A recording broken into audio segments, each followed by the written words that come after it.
Good afternoon from a picture-perfect setting on the campus of Stanford University for Pac-12 women's soccer. And it's a very intriguing matchup between two teams who want to continue their winning ways. The Stanford Cardinal, 5-3 overall on the season and 4-1 in Pac-12 play. And the Oregon Ducks, 5-3-2 overall and 3-2-1 in Pac-12 play. This game not for conference standings, but it still means a whole lot to both of these respective teams. Welcome to Kagan, everyone. Troy Clarity, Tim Swartz taking you through this one. And Tim, Oregon coming into this one on a 3-game win streak, while Stanford got back in the win column with a convincing 3-1 win over Oregon State on Friday. But, of course, one of the big subplots for this match will be what happened between these two teams on February 26th up at Pape Field in Eugene, where the Ducks beat the Cardinal for the first time ever.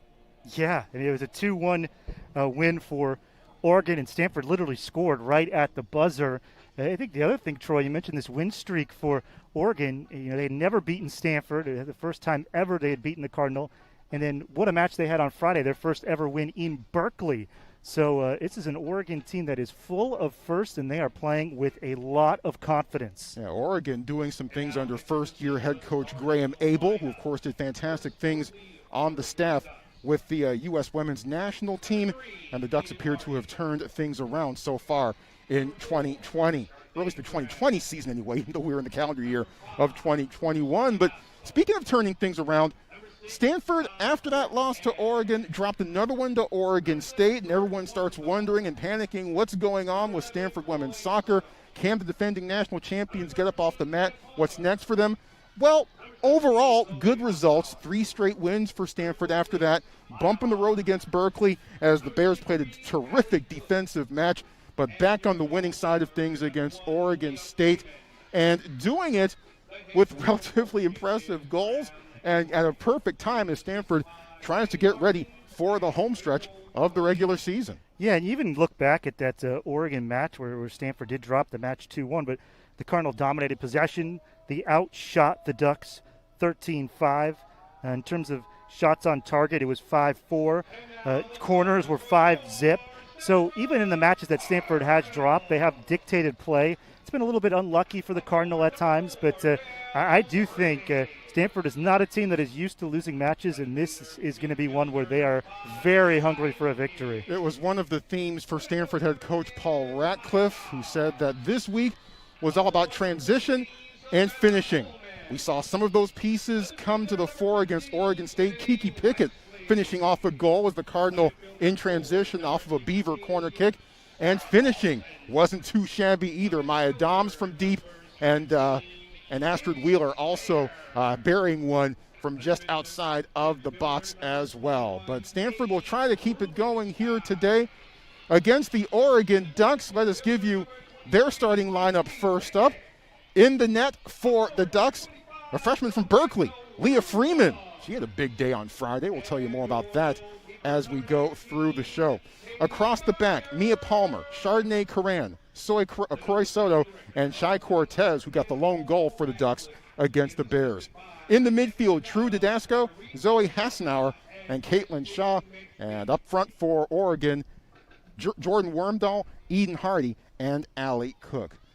Meanwhile, for the Stanford Cardinal, one name that we are still not going to see here today is Madison Haley, who was held out by Paul Ratcliffe against the Oregon State Beavers. She is in street clothes and not available for this game either. She's been carrying a bit of an injury throughout much of the season, so Ratcliffe being very, very careful and being very cautious with Madison Haley.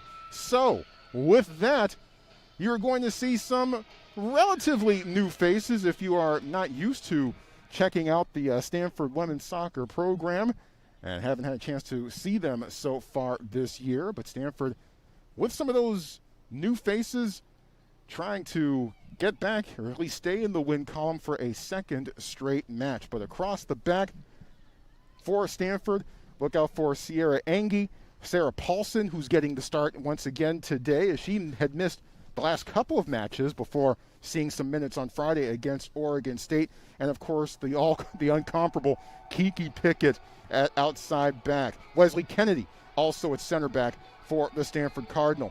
In the middle, Maya Doms, Amy Sayre and Paige Rubenstein getting the start for the Cardinal. And up front for Stanford, it is Belle Brady, Samantha Williams, and of course Savannah Coleman, with Katie Meyer in goal for the Cardinal. Yeah, Katie has been so sharp for Stanford over her career. The big penalty saves in the national championship match. That was, wow, it was 16 months ago now that Stanford beat North Carolina just down the road at Avaya Stadium. It is so much has changed since that match. Stanford lost the best player in the country, Katerina Macario, who might be in the next couple of years the best player in the world. She is an all-world player, and she went to Lyon in France. So it has been maybe not the team that Paul Ratcliffe thought he would have for this year, but he's used to this. I mean, this is what Stanford does. They've lost players like Tierna Davidson, who's a full national team player, Andy Sullivan, a full national team player. You go back 10 years to players like Kristen Press, Kelly O'Hara. That is the MO at Stanford. You lose players like that, and it's just the next player up. Katerina Macario scored, by the way, for Lyonnais Olympique. That's the best French I can do. Your French much better than mine. Wow, okay, I'm not sure exactly how much that exactly says, but I'll take that as a compliment. Beautiful 75-degree day, the warmest day of the weekend to this point. Perfect day for little women's soccer between the Cardinal and the Ducks. But first, the moment of solidarity.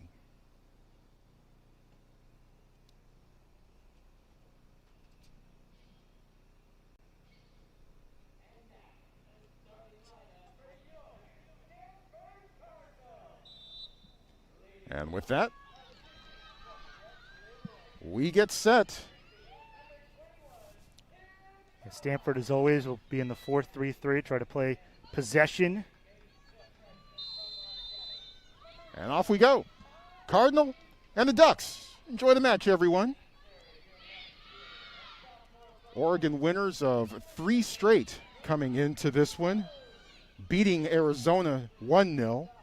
Knocking off their rivals Oregon State 2-0 last week, and needing just 1 goal to beat the California Golden Bears on Friday. Chai Cortez accepted those honors as Oregon doing things this season that it hasn't done before in some respects. This is the first time this season that the Ducks have found themselves in the rankings, as after their showing against Stanford, and they did lose to Cal right after that, but Oregon found themselves ranked number 20 in the coaches poll in the March 2nd edition. That's the first time the Ducks have ever been ranked in the top 25. So Graham Abel has the Ducks going in the right direction.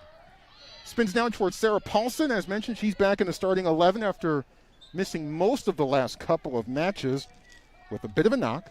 Stanford not exactly 100% health-wise. As mentioned, no Madison Haley for this one. Sarah Paulson missed much of the game, or all of the game, I should say, against Washington. Didn't play against Cal either, and came off the bench against Oregon State on Friday. Maya Doms has been carrying a bit of a knock. And Catherine Paulson not in the starting 11 for Stanford. Here come the Ducks. Chai Cortez holds up and plays it back.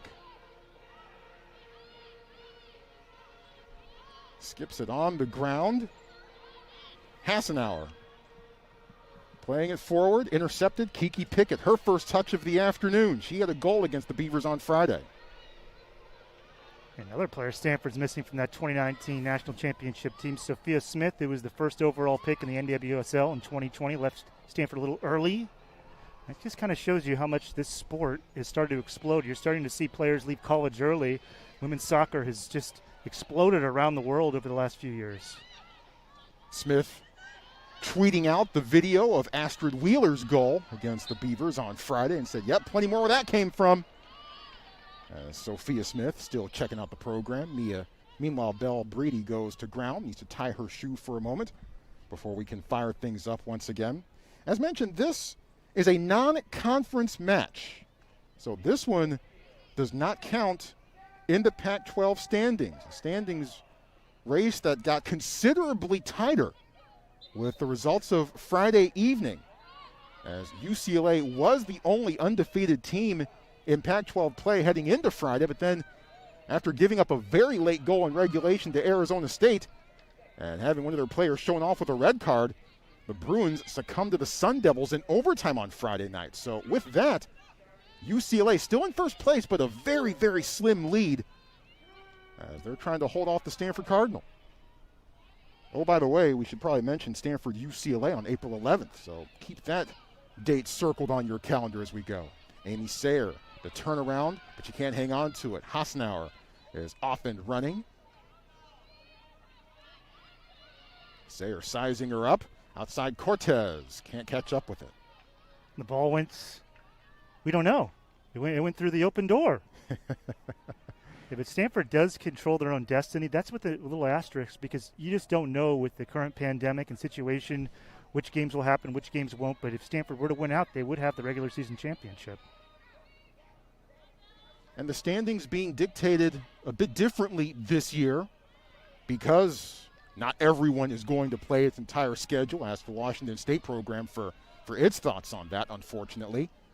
But standings will be dictated this year by standings points per game. Maya Doms slides it outside. Samantha Williams just inside the 18. Williams gets a bit of an angle, tries to hit Coleman, but the pass behind her. Thought Williams might try to take a crack at it instead as she had a bit of an angle, but a bit unselfish there. Finding Savannah Coleman's not quite a bad idea. It's never a bad idea to have, but the pass inaccurate. Yeah, definitely. There was an opportunity there. Had it on her right foot. Could have tried to curl it. But this is, as you were mentioning earlier, a really good goalkeeper here in Freeman of Oregon, and she was fantastic on Friday. From Berkeley High School, she went back to her oldest stomping grounds. Got 7 saves against the Bears on Friday. Had 5 against Stanford on February 28th. Freeman, the goalkeeper on the U.S. youth national teams at the under 16 and under 18 levels. So I'm sure she was glad to be back in the 5-1-0. But now Stanford about to show her how things are done in the 6-5-0. She's been excellent. Oregon State, gave up 7 shots on target, but they actually outshot Cal 15-9. They were dictating a lot of that match. Back to Wesley. Cardinal will build from the back. As mentioned, Pac-12 determining its standings a bit differently. Is now placing is determined by standing points per game. So 3 points for a win in the standings, 1 point for a tie, none for losses. But instead of just going with those points and taking them by itself, they're dividing them per game, since not everyone's going to play every single game this season. Doms towards the corner. Rubenstein trying to catch up with it. That ball rolls out of bounds, and Oregon with the goal kick coming up. Rubenstein getting her second start of the season, by the way. Her first one came against Oregon State in Corvallis on February 28th. So with that, and with UCLA's loss to Arizona State on Friday, UCLA had 3 points per game in the standings coming into Friday. That's the best you can do. That means you're undefeated, but UCLA no longer unblemished, as that loss dropped them from 3 points per game to 2.5 points per game. Stanford right now at 2.4. So that is how slim the margin is between Stanford and UCLA right now in the Pac-12 standings. The horse race will be very, very intriguing to watch going forward. I'm very happy you did those calculations. Well, I'm kind of happy that you reminded me that this was a non-conference match, because I was doing some other calculations before the game that now are a moot point. If this had been a conference match, a win today would have put Stanford in the tie for the top spot in the Pac-12. Still very important, though, because now you start to get into RPI conversations, and things that the selection committee will have to take into account. So even though this game doesn't count in the Pac-12 standings, it certainly still counts in the win-loss column. Pickett, far side. Wormdahl giving some pressure down the corner. Doms trying to find a little room. Back to Pickett, sizing it up. Far side with Wormdahl working on her. A little help from Chai Cortez, who pokes it out of bounds. Stanford to throw it in. Pickett, she already was drafted. It's just such a bizarre year for many reasons, but the draft was held before the season. The miss hit, Stanford trying to pounce on it, but Curran instead sends it out of bounds. She went 4th overall to Kansas City, which is a kind of a new team. They had a team. They moved to Utah, and they moved back to Kansas City in NWSL. So once this season ends, she'll start a professional career. Pickett and Haley, both top 10 picks.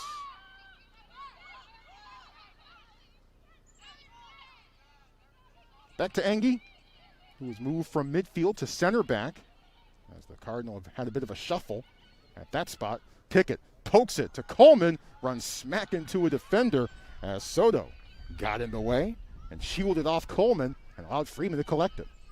Just about 10 minutes in, but Oregon's kind of defending in a 4-1-4-1. Trying to get their target forward, their Cook. And that's certainly not a bad idea, as that young lady, a lot of folks think that she is the future of the program. And as a sophomore from Southern California, she is certainly super dangerous. Leads the Ducks with 3 goals so far in the season. Had a howitzer of a strike against the Beavers a couple weeks ago. One that was on par with Maya Dom's goal on Friday against the Beavers. As Wesley plays it back to Katie Meyer. Wesley trying to get it back. And the pass inaccurate. Hassenauer left foot wide of the post. But not by much. Well, from our angle, I'm sure from the camera angle as well, that one was curling. That was ripped on the left foot of Hassenauer. And Meyer, nice job by Katie to let that one go without touching it, so no corner. But I think Stanford doesn't mind this. Oregon is stretched out on the press, not letting Stanford get comfortable, but these little combinations for the Cardinal could break open some runs if Stanford can kind of just first organize through the back. And Paul Radcliffe happy about how Stanford has fared in that department. As far as getting things out of the back, pass nearly intercepted, a bit too close for comfort as Eden Hardy had a beat on that one. But his big things of late have been finishing and finding that last link and getting the ball in the back of the net.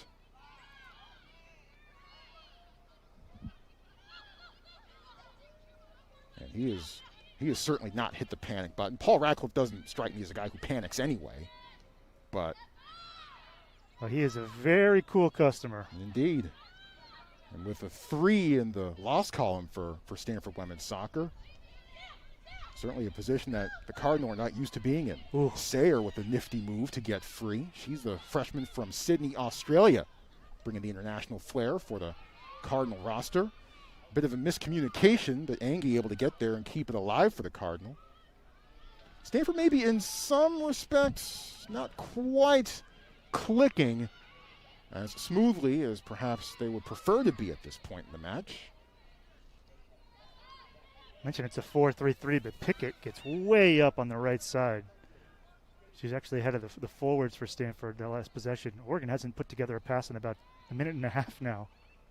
Yeah, Pickett can certainly get forward, and she actually led the way after an Oregon State corner kick on Friday and somehow slipped behind everyone, took the pass and just flicked it into the net. Oregon State thought she was offside. I thought she was offside too, but our opinions don't matter. The linesman flag stayed down, and that goal went into the net for Kiki Pickett, her first of the year. So Pickett, a major force all over the place. I give Oregon credit. There's kind of 2 different things you can do against Stanford here. Cardinal are going to have possession here at Kagan, so you can either kind of stay compact, or you can do what Oregon's doing. That's being much more aggressive on the press, try to force turnovers and chances. Now, the flip side of that is it is not a cool day. It's a pretty warm day here, and this takes a lot of energy. But I give Oregon credit. They're not just sitting back. Seen some slippage for Stanford on a couple of occasions, with some Cardinal players struggling with their footing. Sayer, the latest there. Rubenstein to Belle Brady. Sayer thought she was going to let it go for a moment. Instead, she'll handle it. Sarah Paulson was showing for it underneath. Instead, the ball goes towards the opposite side of the field. Aim towards Breedy. Back outside. Trying to set it up. Poked back. Taken over. Doms. Will she let go? She does, and it's just past a sprawling Freeman. I think she didn't get a good look on it. There were so many players, and I think that her vision on the shot wasn't great. It was kind of a late reaction. But again, it was maybe 50, 60 touches between times where Oregon was able to put together a pass. Ducks had a couple of deflections, but Stanford is dictating play. And meanwhile, that was about the same spot from which Doms hit in the 7th minute against Oregon State on Friday. Although she was considerably more tightly marked this time around, off of Pickett's head and into Katie Meyer's arms. Meyer, the redshirt sophomore from Newbury Park, California, voted team captain alongside Kiki Pickett and Naomi Girma. Girma, of course, unavailable for the season after tearing her ACL in the fall.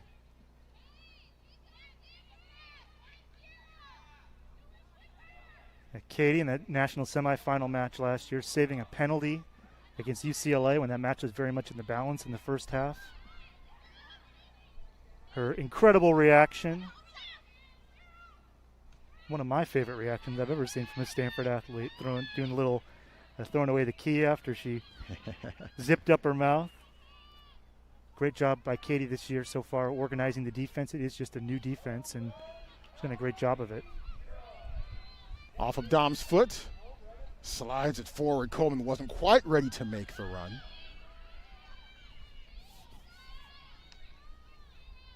"15 minutes in, Troy Clarity, Tim Swartz here on the farm. Scoreless between the Oregon Ducks and the Stanford Cardinal.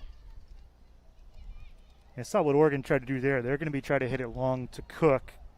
That's going to be their MO in terms of how to try to get chances, that and try to get Stanford on a turnover on the press. A little miscommunication there for Stanford. Yeah.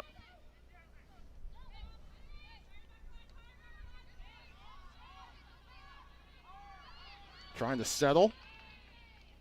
Finds Soto. Almost snuck it towards Eden Hardy, but Sarah Paulson with a different idea. Sarah Paulson, of course, her twin sister, Catherine. The sisters from Los Altos, California. And both of them have had big impacts so far on the roster. Lexi Romero coming in for the Ducks, replacing Eden Hardy. I imagine we'll see a lot of subs from Oregon today. Second game in 3 days, and it's the style they're playing. They're playing very, losing a lot of energy on a warm day. These Sundays in the Pac-12 are just battles after you play those Friday night games. Yep. Not a lot of time to recover. And not a lot of time to do things midweek either. As Paul Radcliffe noted, look, we played on Saturday night last week, so I gave them Sunday off. Monday they usually have off anyway, so I only had Tuesday and Wednesday to work on things for the week ahead. The left foot somehow bounces beyond everyone. Coran was in the area for the Ducks, as Oregon can't finish off the free kick. Dangerous set piece. Ducks.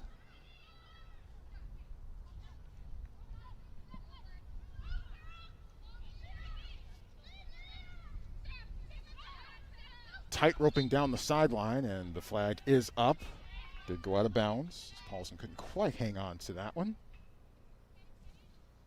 Only one other match in Pac-12 play today, and that's Oregon State at Cal. So a light week schedule-wise in Pac-12 women's soccer. Ahead to Wormdahl, but too far ahead, as Wormdahl was beyond everyone. Some of the best moments for Oregon over the last minute or two. Stanford trying to work it through the back. It's another place where Katie Meyer is so good for the Cardinal. I don't know if it's by design, but she's wearing green today. as the goalkeeper.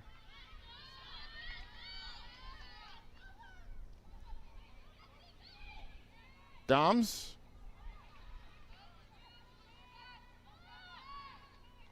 Heads back with it.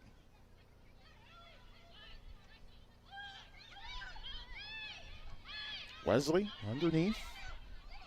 Right down below us. Beyond Sayer to Savannah Coleman. A knee pass to Doms. Doms to Rubenstein. Rubenstein weaving. And right to Freeman.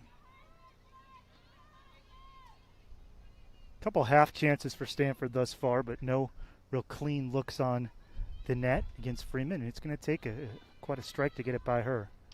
She's playing with a lot of confidence right now, in great form. And just a freshman. And look, there are no shortage of terrific keepers up and down the conference. Perhaps the best one is over in Berkeley with Angelina Anderson. Poked ahead to Freeman, or check that, Coleman. Coleman sends it out of bounds. Coran and Stanford to throw it in. You got to be really careful if you're Oregon. You play the ball back in that midfield area because Stanford can get into transition quick.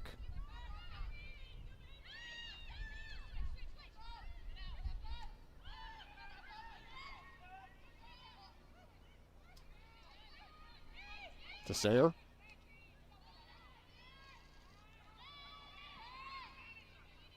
To Engie. Far side Pickett. Off her foot. Oregon to throw it in. Mentioned great keepers up and down the conference. Lauren Brisky. Down at UCLA. As good as it gets.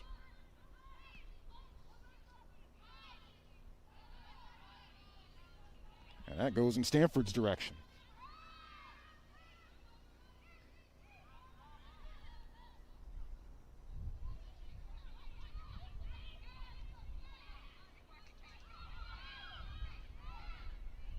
Pressure. Coleman. A bit of an underrated facet of Coleman's game is the pressure she's able to put on defenders when she doesn't have the ball. Stanford is an excellent pressing team, and Oregon has to be careful. They want to play the ball through the back. Doms turns. Doms strike. Right on frame. That was a sensational turn from Doms. Playing as that classic number 10, wearing the number 10, playmaking for Stanford.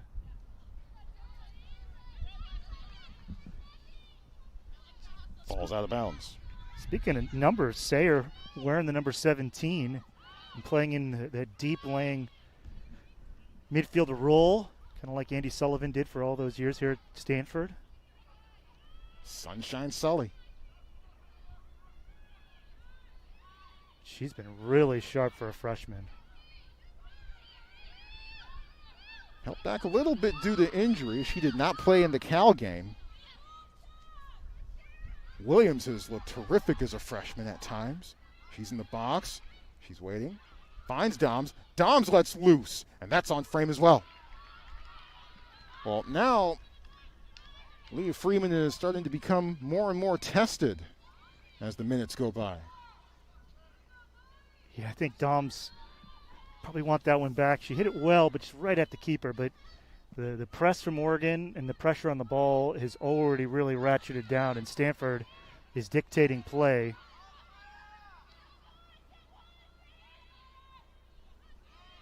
Chipped behind, but Rubenstein gets it.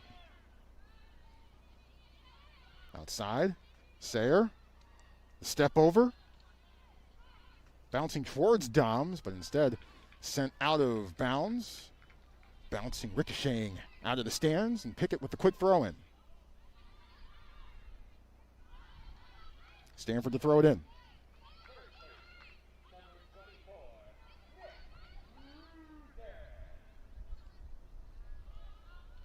And sent away by Oregon, Maya Hahn.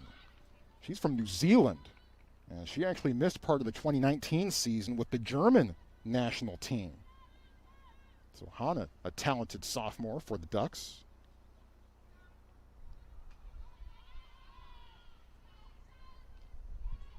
One of the great left backs in Stanford history, Ali Riley's played the last few World Cups with New Zealand's. Coleman centers it, but Hahn there.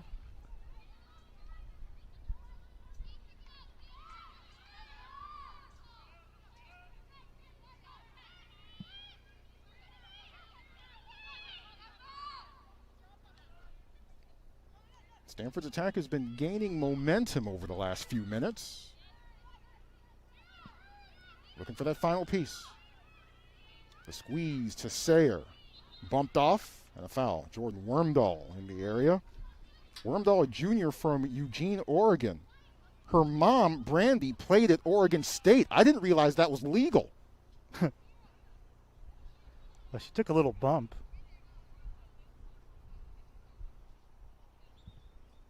And now they'll go out and take a look and make sure that Jordan's okay. And she got off to a terrific start in the 2019 season, scored in the first 4 matches, becoming only the 3rd Duck player to score in 4 straight, but was limited by a very painful foot injury, really, as it turned out, throughout the entirety or much of the entirety of the season. And it did not play that much, played only sparingly as the 2019 season wrapped up and wound down. It wasn't a season that the Ducks were looking to have, as they only went 5-9-5 and placed 11th in the Pac-12 that season. But Wormdahl with such a fantastic start, but injuries hobbled her and limited her from being able to keep that going throughout much of Pac-12 play. Stanford's a player down for the moment. Kennedy Wesley, now she's running right back on the field, but she had to go into the locker room for just a moment. She's back out there.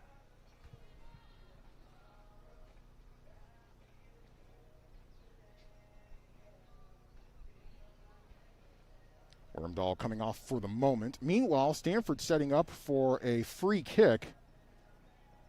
It appears Pickett will start things off here.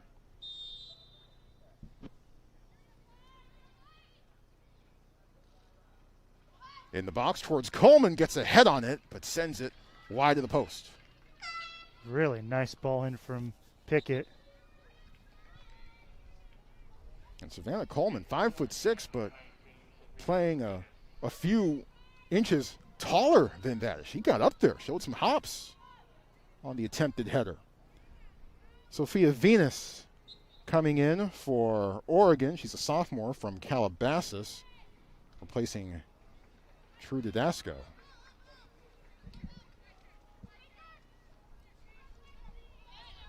Out of bounds, off of Sarah Paulson. Lexi Romero leaves it for her teammate to throw it in, and Mia Palmer will accept the honors. Palmer, senior from Portland, Oregon. Twin brother Dylan, but Mia's older by 28 minutes, so I'm sure she gets say in the Palmer household.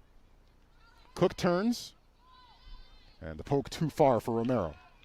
It's amazing how many twins that we see here at Stanford. We're thinking about women's basketball, the Holt twins, and they always talk about, and I'm sure that Mia would talk about it as well. It's a great opportunity when you have a twin, someone to just play sports with growing up. Yep.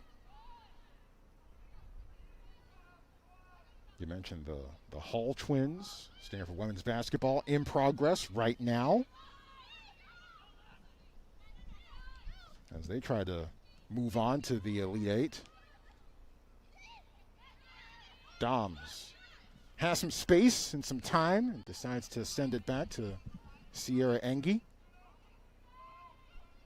Of course, the Paulson twins on this Stanford women's soccer squad. A few years ago, Stanford had the Payne twins. Cal has the Gray twins right now from East Palo Alto. Well, I've heard of them over the years. Bit of a shove. Sayer returns the favor, and she gets whistled. Those twins from UPA, our old friend, the executive producer Kari Jones, very close family member. And I remember those twins coming out here to Kagan when they were like 5. You're old. Yes, I am. I'd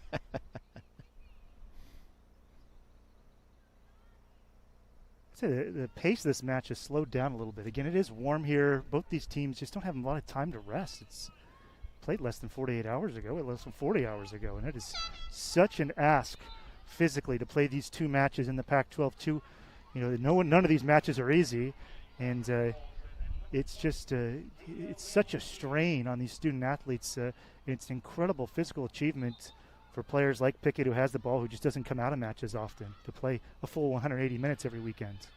Well, perhaps with that in mind, Paul Ratcliffe sending in reinforcements. Catherine Paulson in the game for the first time, as is Julia Leontini, a fellow freshman from Danville, California.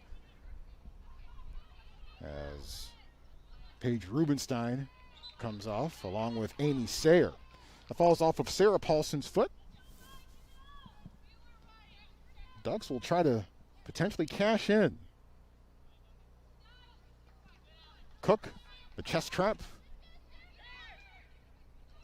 Hassenauer, a left foot cross. Wormdahl tried to turn, the touch a bit too hard, and Pickett able to swoop in and make the play. Heads up. That was incredible from Pickett, using her chest. That is so risky, that part of the box, any part of the box, to use your chest, and Pickett did it with ease. I mean, she is just an incredible right back.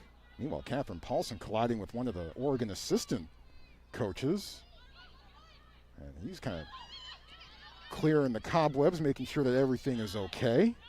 That might have been Manny Martins on the far side who got hit. Martin's a heck of a recruiter. Cook turns, sends it forward towards Romero, but too far forward. And a goal kick coming up for the Cardinal. Cook really good with her back, playing her back to the goal, playing as a target striker, doing a lot of work as the number 9, kind of up there alone at times for Oregon.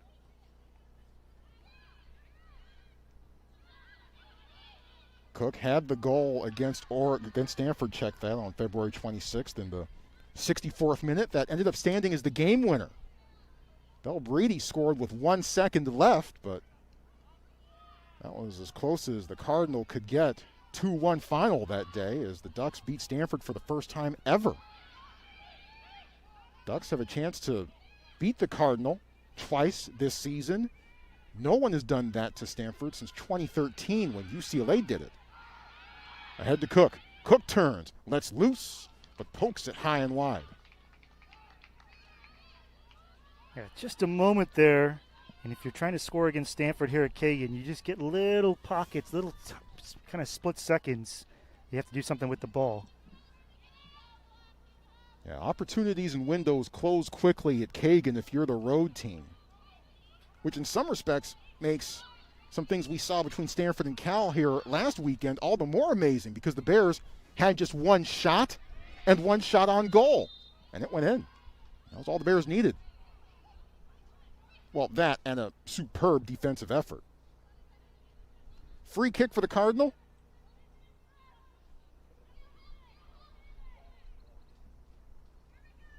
Williams, Coleman, Julia Leontini coming up forward, as is Kennedy Wesley. Maya Dom's in the mix. Belle Brady, too. But Chai Cortez beats everyone to the ball. Wesley gets a little bit of space. Can she get the cross off? Yes, but it won't stay in bounds. Last touch by a Duck. Corner kick coming up for Stanford. Believe it or not, the first corner of the match, as we're just over 30 minutes in. If you're just now joining us, welcome to the farm. Glad you're here with us on a sunny 75-degree day. Troy Clarity, Tim Swartz, scoreless between the Cardinal and the Ducks. Wouldn't be surprised if she plays it short to Paulson. That is how they start. Cross towards the front post. Sent out. Cardinal will try again, this time via the throw-in.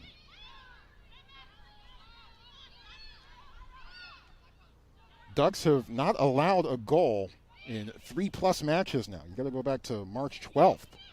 Arizona State, the last team to get to the back of the net against Oregon. Meanwhile, offside, the call.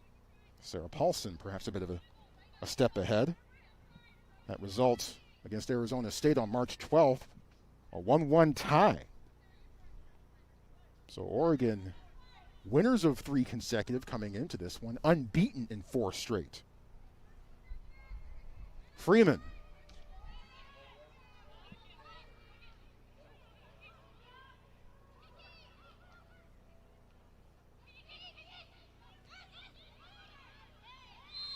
Coleman chopped down by Soto. It's pretty incredible to watch Pickett play because she's a right back. She took that ball in the center of the circle. She kind of has freedom to tuck in, get advanced. Williams, goalward, Williams, sent away. Curran on the spot. Sarah Paulson to try it again. But first she has to find a way past Romero. She does. Triple teamed. Gets help from Williams. On the ground past Coleman. First little attack for Stanford. That was a wicked first touch from Williams. She is really sharp. Sharp, fast, and savvy. Does a lot of little things to keep attacks alive, whether she's 1v1 versus a defender or otherwise. Out of bounds, Oregon throw-in. Just some things that Samantha Williams does that you just don't expect from a freshman, but she's out there. I imagine as the season goes on, it's just her 3rd start, but as the season goes on, she's going to become more and more a part of the Stanford attack. Getting more of a look with Madison Haley on the shelf. Again, she is injured, has been carrying an injury for much of the year. And Paul Ratcliffe holding Madison Haley out for this week. We don't know what the prognosis is. Long throw into the box. Who's it off of? Corner kick. You do see Madison sitting on the bench. Thankfully, there's no boots. No braces. Sometimes you look for that for their players that are out. So thankfully, hopefully, Madison's available at some point this year for Stanford. Incredible, talented player. Corner kick for the Ducks. Left foot towards the penalty spot. Hassenauer. Curran into traffic. It doesn't get through. Second effort from Romero. That's absorbed by the Cardinal defense. Wesley having the last word there, and the Cardinal clear. And a hard collision between Williams. As Corey Soto gets back to her feet, and Williams gets shown the yellow. Yeah, it was late, but you used the right word, Troy. I mean, how about that block from Wesley? She absorbed that ball. She took a full swing from Romero. Wesley gave herself up there to save, at the very least, an excellent scoring chance for the Ducks.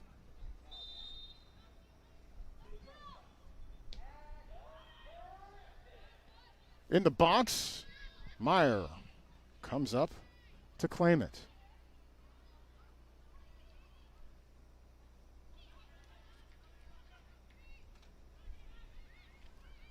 Of course, while we're keeping an eye on women's basketball here on the farm, we're also keeping an eye on men's basketball in Eugene, Oregon USC.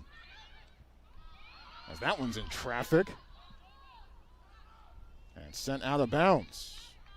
Some calls for a handball from the Oregon bench. There's so much going on. Obviously, it's the spring, and if you're used to Stanford women's soccer, normally we were here in the fall. But right behind us, there's baseball going on. We got streams at women's water polo as well. It is a once ever, and hopefully ever, a situation where everyone's playing here in the spring. Substitutions on both sides. Maggie Lacey coming in, replacing Allie Cook for the Ducks. A couple subs also coming in for the Cardinal. We'll get you those in just a moment. Left foot from Palmer in the air, getting ahead on it. And Wesley with Sarah Paulson Sizing up, if she get there in time, the flag is up. And here comes a corner kick for the Ducks. Astrid Wheeler coming in the game for Stanford, replacing Maya Doms, and JoJo Harbor in for Savannah Coleman. And Paulson, you could see from her reaction, Sarah thought that ball was still in, and I think from the way that she played it, she kind of could have touched it earlier, and I think she thought it was comfortably in. A little frustrated with the AR to the near side.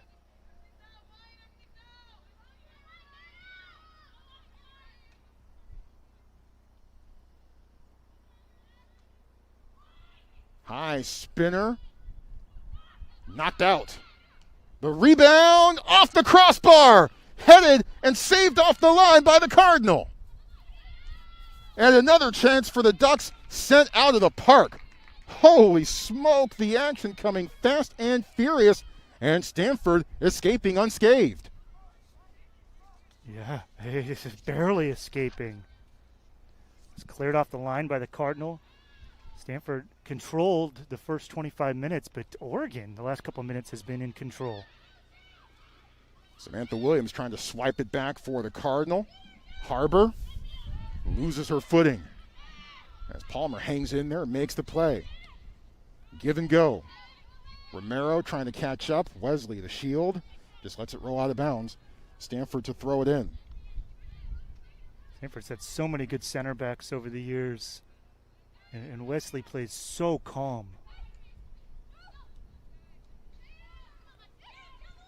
Harbor on the move. Looking for a little space. Leontini in her direction, but the sweep forward. Pickett, sensational control. Stanford's probably going to play this ball out. Maybe Leontini's struggling inside the circle. That was a late, kind of awkward challenge. Thankfully, she's up and now jogging around. Yeah, she and Venus got tangled up for a moment. But Chai Cortez and Chardonnay Coran, each with shots in that corner kick sequence. Cortez off the crossbar, and then Coran had one saved off the line. I believe it might have been Engie who accepted the honors. Yeah, that was Sierra. Saved a goal for Stanford. Sarah Paulson finding another gear. Maybe waited a touch too long. Trying to get it back. Can't do it. Hassenauer out of bounds off the Cardinal. A little different look here. Williams a little bit more speed through the middle, playing as the number 9 for Stanford.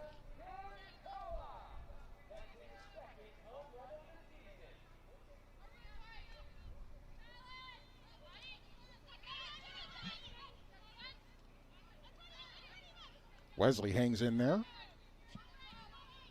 Back to Engie. Leontini had shown for it, but instead Breedy plays it back to Pickett. Outside.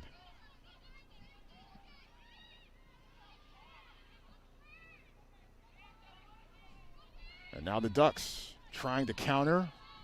Breedy stalls him for a moment. Ahead to Venus. On the ground towards Hassenauer. Catherine Paulson, well done.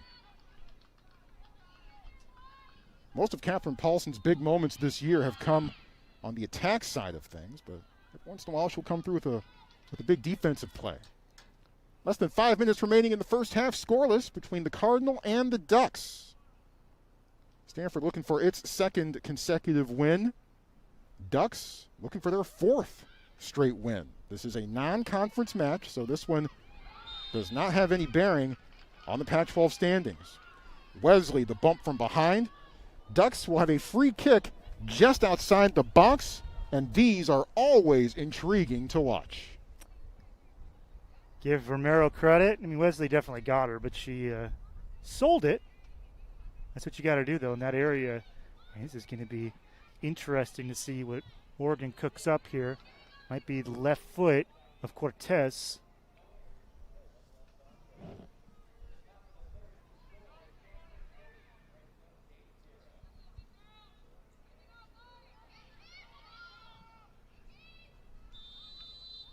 Off we go.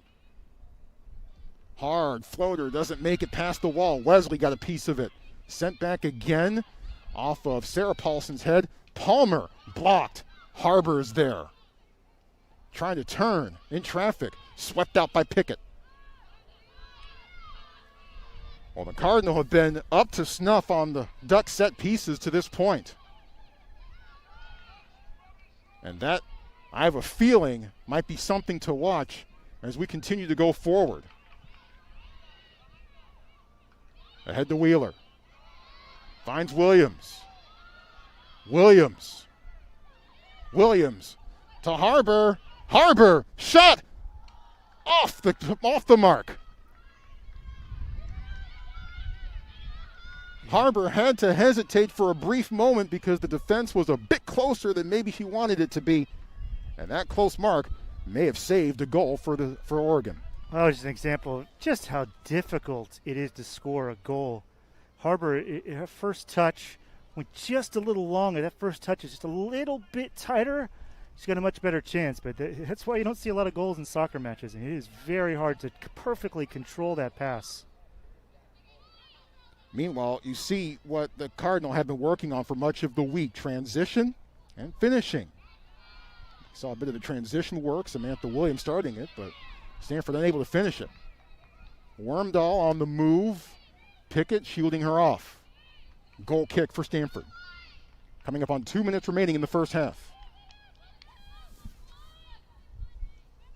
That's really when Stanford's the most dangerous. Oregon now kind of settled in, and they're bringing numbers forward. And I was talking about how much I really like seeing Williams through the middle. She is dynamic, and I think she might have some more chances as this last 90 seconds, though, maybe in the second half if Coach Ratcliffe decides to put her through the middle.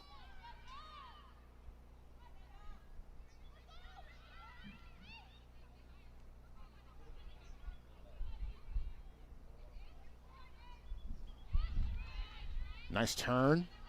That's Catherine Paulson. Stops on a dime. Taken down by Hassenauer. Great job by Hassenauer. She's been doing it a lot. Just disrupting attacks. It's her job in the midfield. Hassenauer, the junior from Simi Valley. She was also recruited by Stanford and USC, but she went to Oregon because she knew she'd make an immediate impact there from day one. Hard for freshmen to crack the lineup, although not impossible here on the farm, as that one goes into the side of the net. Less than 1 minute remaining in the first half.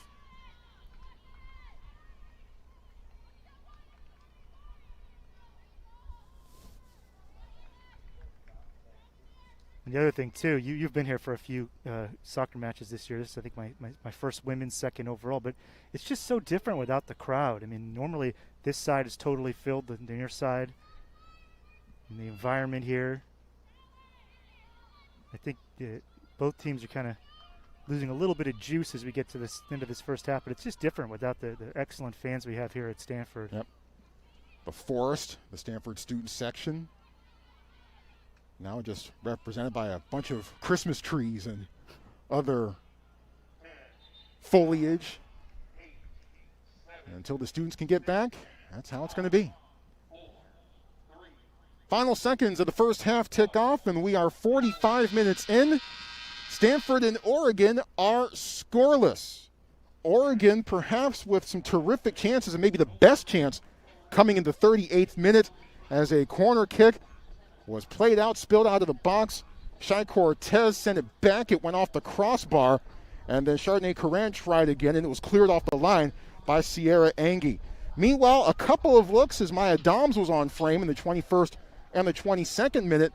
And Stanford had a brief chance in the 43rd with Samantha Williams on a breakaway. She found JoJo Harbor.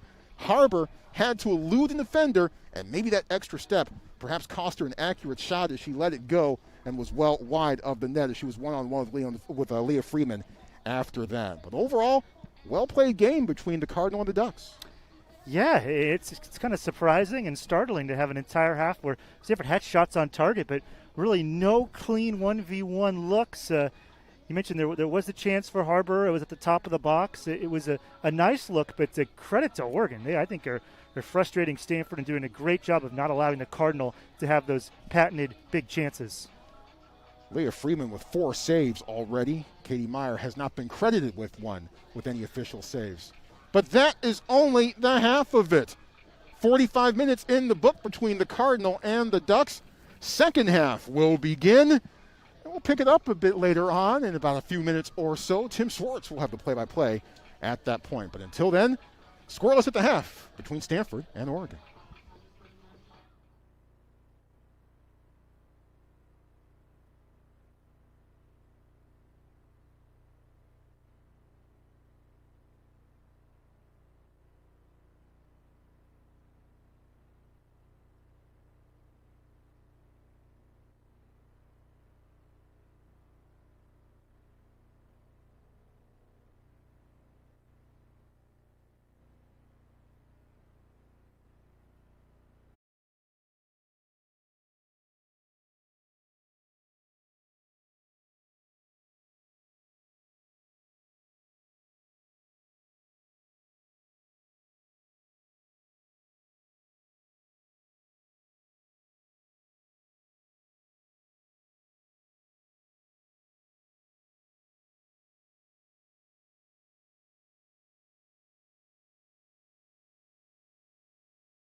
first minute.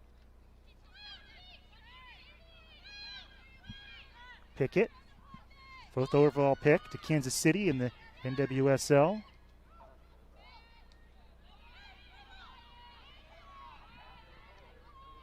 Wesley. Here's one of the fantastic freshmen, Sarah Paulson, as a left back. Kuhlman trying to get onto her right foot, right into Freeman. That shot might have been knuckling a bit. Fifth shot officially on target for the Cardinal, but really Freeman, who's just so good, has not been tested big time yet. Well, Doms had similar results twice in the first half, and now Coleman trying from distance, but Freeman in the right place at the right time. If you face Stanford, you're going to give up shots. Oregon gave up 13 in that first match that the Ducks won 2-1. But you just hope that the quality of chances for Stanford aren't great. Here's Sayer, who has just been bossing the midfield.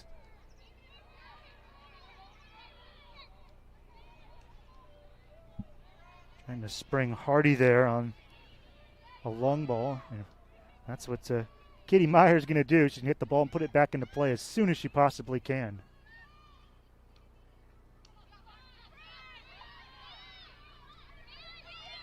Doms.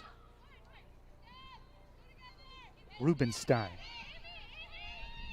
Sophomore from Davis. Nice ball. Williams. Overlapping run. Paulson. Again, the Ducks, just when Stanford gets to the box, the Ducks just could put up a little force field. And Paulson perhaps a little bit out of control as she was trying to catch up to that one and couldn't put a strong enough foot on it to hold on to it. You mentioned Rubenstein from Davis, California. Maya Doms also from Davis. Both went to the same high school. So they're no strangers to being on the field together. Megan. Says Sophia Viennes, who comes in for the Ducks. She'll play in the middle of the field. So much work from Allie Cook. You can see she's on the near side and she's kind of huffing and puffing. She's been just chasing after the ball. She continues to do right there. Paulson. Great job to bring that pass down by the Cardinal through the middle. Sayer. Freshman from Australia. That's where the next World Cup will be, in Australia and New Zealand. Sure, a big goal of hers to be on the Matildas for the 2023 World Cup. Nice touch. Doms. Wide. Put back towards the middle and swept away. Ooh. That was not intentionally, as Rubenstein took that one off the noggin. Hopefully she's all right. Cortez. And it's out for a throw, and Oregon will be in no hurry to take this. Oh, Oregon, I'm sure we mentioned Katerina Macario earlier in the show. The Ducks, I'm sure, are very glad that she is no longer in a Stanford uniform. In her career against Oregon, Macario, 5 goals and 2 assists. And had that brilliant work of art in overtime with the free kick to win it for the Cardinal in 2018. So we loved watching Katerina Macario in the Stanford uniform. The Oregon program, maybe not so much. Katrina playing with the full U.S. national team, playing for Lyon in the top women's professional soccer team in the world in France, still in the Champions League, but she was one of the hottest free agents in the history of women's soccer when she decided to forego this season. Could have played for any club in the world. Yeah, if you didn't have room for Katerina Macario on your roster, that's a you problem.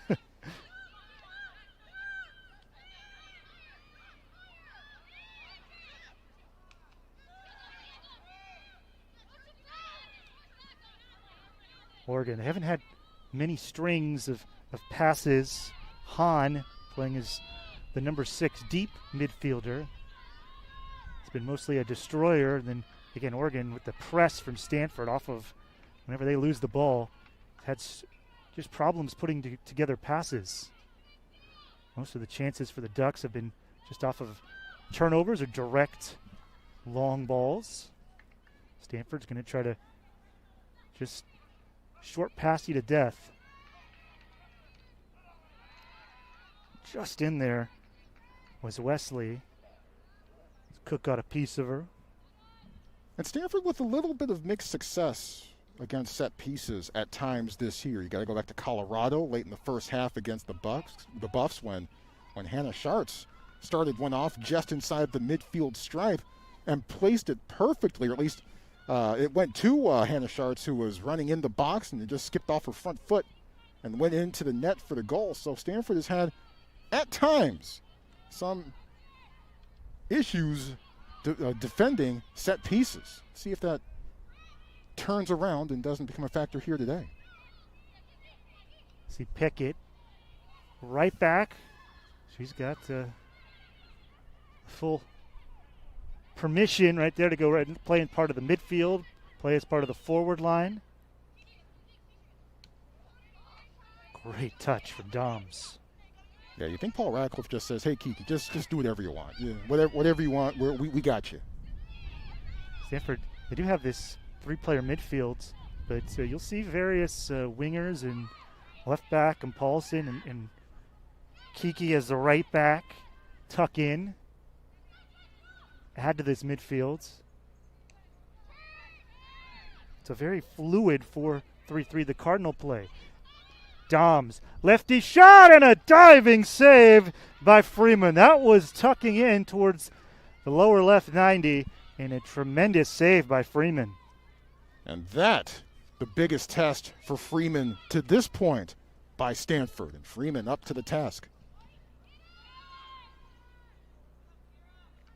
Incredible amount of velocity and the curl on that shot from Doms, who almost nonchalantly shot that. I think it caught Freeman by surprise in terms of just how much power was on that shot. Well, and it's not just Doms who can do that for Stanford either. Amy Sayer has absolutely let loose some lasers earlier this season. She hasn't been able to connect on any of them, but man, you walk away from some of the distance shots that Sayer's taken, and you go, whoa. Stanford might have up to 3 more years of that after this. It is one of the other weird things about this year is it doesn't count as a year of eligibility for any NCAA athletes.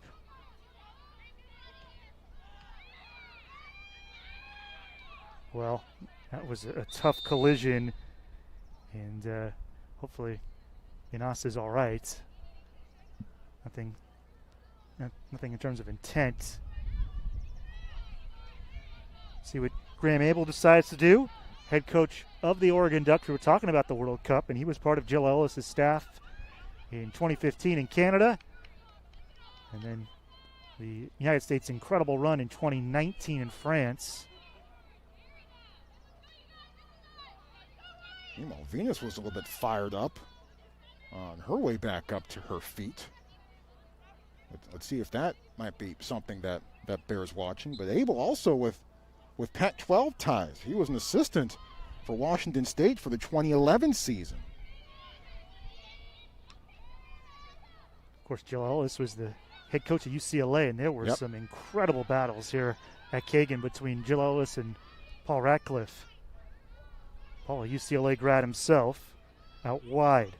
Wormdahl towards the middle. Cook, and a diving save by Meyer. Katie Meyer with the moment of the match for the Cardinal thus far. Point blank save by Meyer. Now that was actually set up by Venus, who after taking the spill and maybe having a couple words for some Cardinal players, colliding with Breed, winning that battle, finding the player outside, very well set up the whole entire time by the Ducks, but Katie Meyer with the big-time finish. Great service by Wormdahl, and again, Cook playing as that classic number 9 in front of the net. Put a great touch on it. Katie just a little bit better. This match has opened up here in the 60th minute. Deflected header, and wide and untouched. I believe Cook may have gotten a piece of that. Substitution for the Ducks. Lexi Romero re-enters for the Ducks, replacing Hardy, who had the opening goal in the 23rd minute against the Cardinal up in Eugene, February 26th, a big date in the history of Oregon women's soccer. Yeah, there were a lot of happy people in Eugene after that finish was recorded. Cortez up towards Cook. And at least the Oregon roster I had did not have heights. Did yours one? No? Because I was going to estimate, how tall would you say Cook is? Cook is listed at 5'9". 5'9", and there's the Cardinal right back Pickett, who is listed at 5 feet, and Pickett won the headers, showing how experienced and strong Kiki is in the right back position. Well, I'll never forget 2019 when Washington State came down here, and Elise Bennett, who was 5'11", and she's super dangerous for the Cougs, and Kiki Pickett just shut her down every way possible, despite giving away an entire foot of measurement to Elise Bennett. That was fun stuff to watch. Unless you were a Cougs fan that night.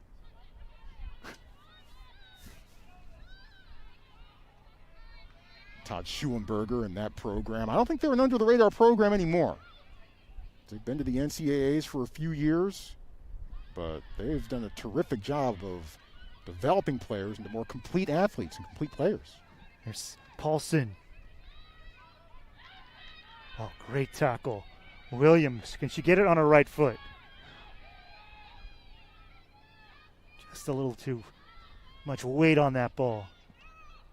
And easy does it safely by Cortez. Cardinal will make a change here. In fact, they'll make two. JoJo Harbor back in. Catherine Paulson comes in. Well, she's getting set to come in. Fourth official has to let her in first. And here's that different look that Stanford had with Harbor up the left wing, Rubenstein up the right wing. And I've really liked in the first half Samantha Williams playing through the middle in that front line for the Cardinal. Meanwhile, Coleman comes off for the Cardinal.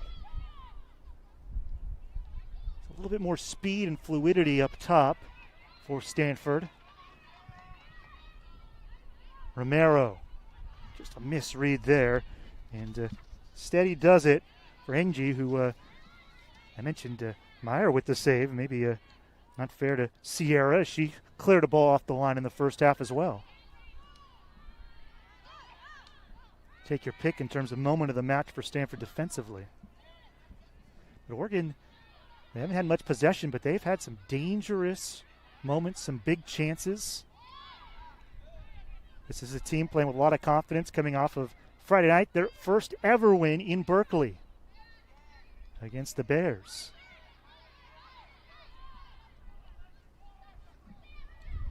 Sarah Paulson. Wesley finished last season as the starting left back for the Cardinal. What a great ball into space. Rubenstein in the middle, and it just missed the head of Williams. Well, and Freeman had a track on that the whole way, and that's certainly good news for her. Also good news that Williams listed at 5'4".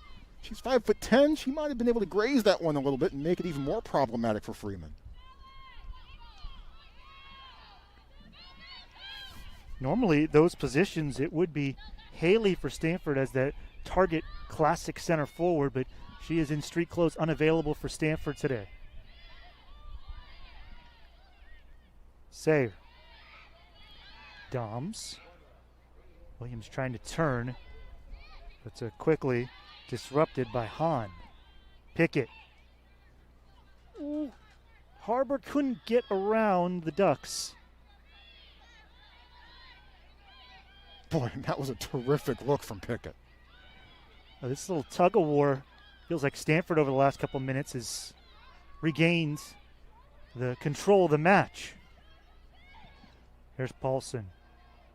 Very confident on the ball. But again, the Ducks just not allowing Stanford to get anything going. Cook going to try to hit a long ball for Wormdahl. Wow, Katie Meyer, cool as a cucumber in her green goalkeeper jersey, way off of her line. And she's done that throughout much of the year. Now, she's been burned by it on an occasion or two. But with Wormdahl streaming goalward, able to fight off the traffic and get the ball out of harm's way. Katie had 2 saves on penalties in the national championship match against North Carolina. Stanford won that 5-4 on penalties to claim their 3rd national championship. It was a flag up, but the AR, I guess they'll play advantage. I think there might have been a bad throw by Oregon. And Cortez, after the throw, kind of tried to stretch some things out. So it took her a while to get back into the flow. You see the understanding between Breed, the senior, and the freshman Sayer.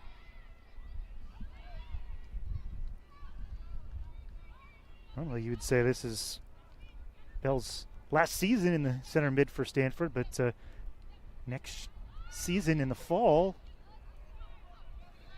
would be an opportunity for her to come back for a 5th year, go somewhere else. It's her end of her soccer career because of this year not counting against eligibility.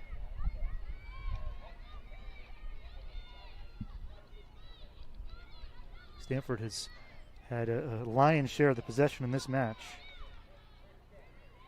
Wesley. Woo. Nice little tackle to the far sidelines in front of the Oregon bench. Of course, socially distanced here in 2021.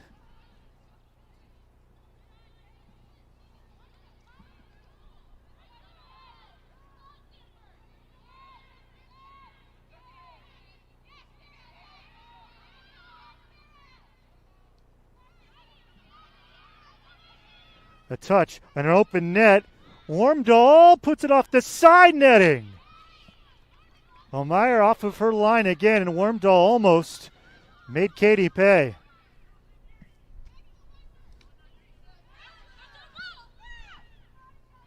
The near side, Catherine Paulson has entered the match for Stanford as the right winger. Everyone's yelling, play, play. Miscommunication there for a moment.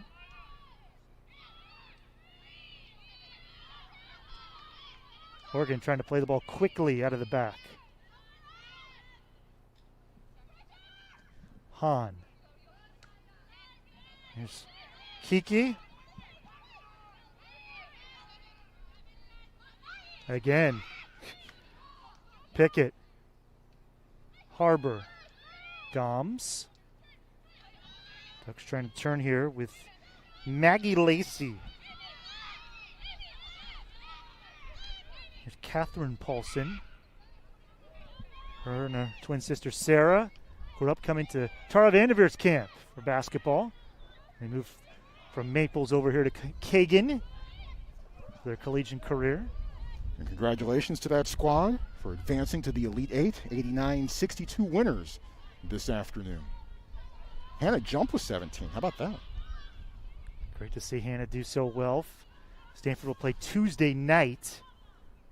To be determined in terms of their opponents still. The matchup could be with second-seeded Louisville in women's basketball.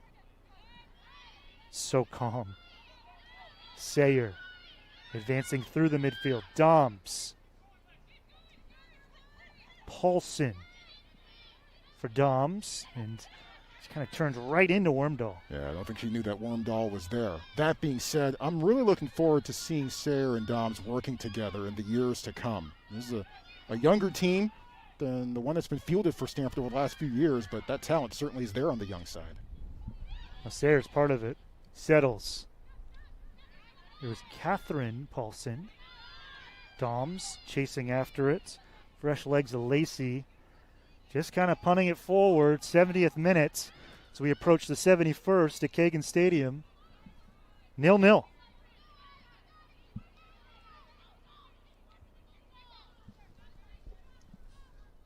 Ducks are in their shape. This 4-1.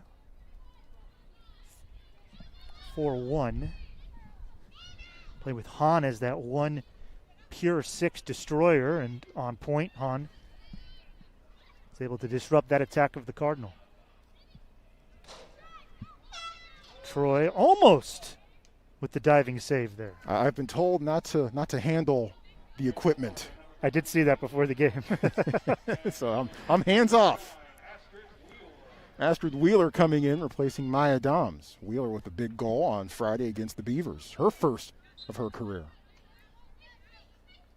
She's appeared now in all 9 matches for Paul Ratcliffe. She did get a start opening night for the Cardinal. It's a little bit later than Stanford wanted it to be. So their opening weekend games ended up getting canceled. But Wheeler is given that number 9 shirt for a reason. He's played with the U20s of the United States. One of the things about this unfortunate pandemic in terms of soccer is a lot of these players will be playing with youth national team in youth World Cups over the summer, over the spring sometimes, even over the fall. They've had U20 World Cups where Stanford has missed players. Yep. It just has not been played because of everything that's going on. Well, Coleman coming back in and Eden Hardy returning for the Ducks. Coleman replacing Samantha Williams. So everyone, I'm sure, getting their substitution pattern set before the final push. Next big competition, hopefully the 2020 Olympics in Tokyo. That soccer competition will happen here in 2021. Stanford, I think Kristen Press, Kelly O'Hara is the starting right back. Katrina Macario, Sophia Smith's gotten some call-ups. Tierna Davidson, Andy Sullivan, all those names will be in the mix for Vlatko Antonovsky, the new coach for Team USA, the United States national team. Paulson. Kuhlman. He's shielded off the ball. Great job by Soto in Pasadena in Southern California all night, and all day, I should say. She has been had the Cardinal in her pocket. She's done a great job as the right center back. Yeah, hasn't missed a minute so far this season. Meanwhile, a score update from Berkeley between Oregon State and Cal. They are scoreless at the half. The only other game being played in Pac-12 action today, although neither of those games count in the standings. It is just a different year for all of us. We are so happy to bring you Stanford soccer. Stanford men have a huge match at UCLA that got kicked off about a half hour ago as well. Catherine Paulson. Not much separation between the top 3 in the men's side, is there, in Pac-12? Seems like it's like that every year. It is just a rough and tumble league.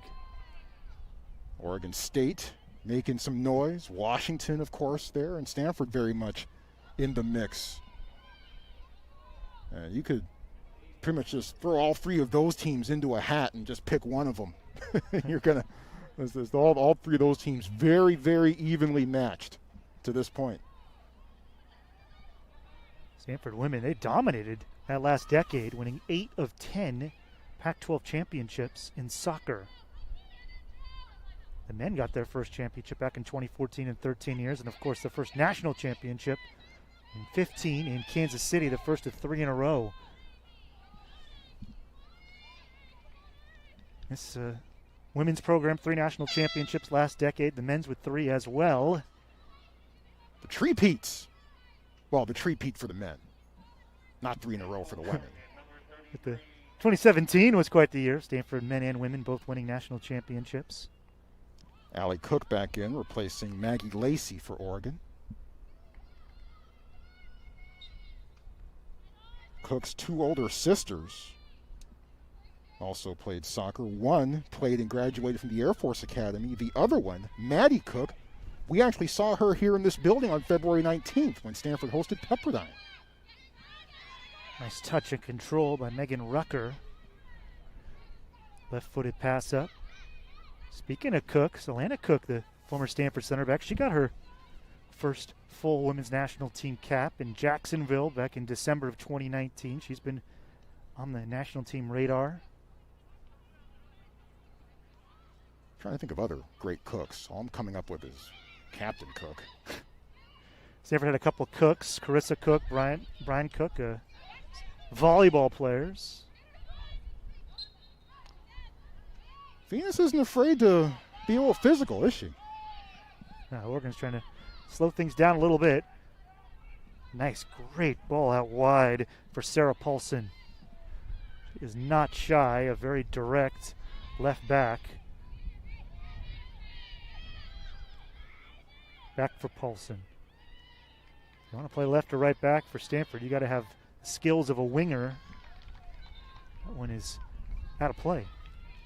And the tumble on the far side by Catherine Paulson.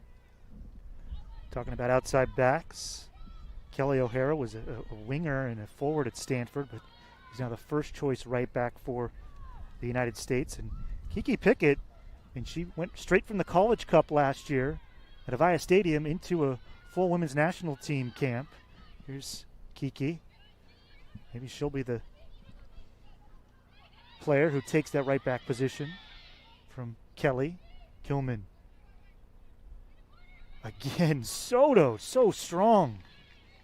Yeah, that was handled well. I thought Coleman was in control of that, but Soto somehow swiping in and getting it away. Coleman, determined, gets it on her right foot. Sayer from distance, and not much trouble for Freeman. Yeah, and that one didn't have as much heat on it as Sayer can normally put on it. Yeah, it looks like she tried to place that one in the top left 90 versus let it fly. Yep. 78th minute, scoreless. Yeah, it's just incredible to watch Pickett. This is not meant to slight anybody else in the field, but she's just playing at another level from everyone else. The 4th overall pick in the draft. The game just is so slow for her. She's pointing out instructions to her teammates, just wearing the captain's armbands. Kiki, 81st career match at Stanford. She's made 79 starts. Well, and I somehow felt heretical for saying it, but on Stanford teams that feature Katerina Macario and Sophia Smith, I thought that you could make the case that maybe the most incredible and dynamic player to watch at times was Pickett. Again, weird to say when you consider that you had Katerina Macario out there too, but certainly that case I thought could be made. 16 assists as an outside back, which I don't know. There's probably no records that are being kept, but that is insane. Cook trying to play it, and guess who's there? Oh. Pickett to shield off Hardy. Meyer cleaned it up. Yeah, and that takes coordination, right? Because I would imagine that instinct tells you, hey, I got to get the ball out of harm's way. But I couldn't, we can hear a lot more on the field with no fans, so couldn't hear if Katie was calling off Kiki, but certainly Kiki letting off and able to let Katie smother it. Soto again shielding off Kuhlman, which has been an excellent battle to watch in this match. Paulson. Sayer. Just off the foot of Wheeler. Seen that a couple times. Wheeler trying to play as a 10 in for Doms. Williams is going to check in the next stoppage of play for Stanford.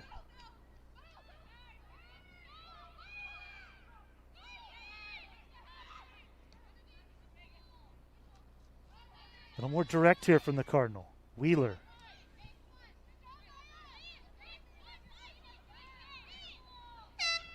Catherine Paulson, just before she could throw it in. Williams will come back into the match for Stanford. For Catherine Paulson. Catherine did not get the start today. Came off the bench. She started the last 2 matches for the Cardinal. Yep. Her father, her grandparents, her grandfather all played basketball at Santa Clara. Sarah Paulson, who had not started the last couple due to injury, did make an appearance in Stanford's original 11 today.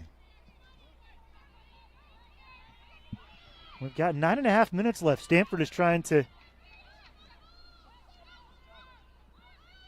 get a goal in there, as is Oregon. That is the point of soccer. Score goals.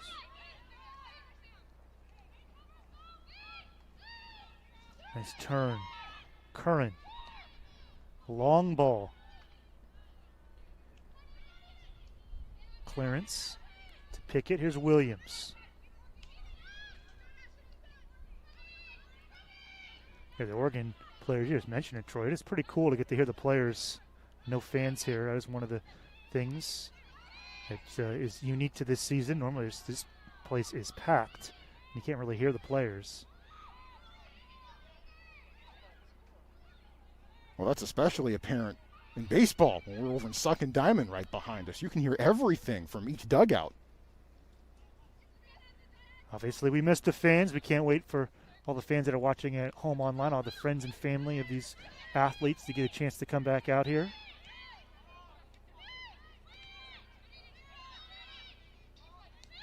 So calm, Pickett. Third team All-American last year. Sarah Paulson. Harbor. Just about 8 minutes left in this match. Stanford trying to push forward. Harbor. Williams on the back post. And somehow that ball got over Palmer's head.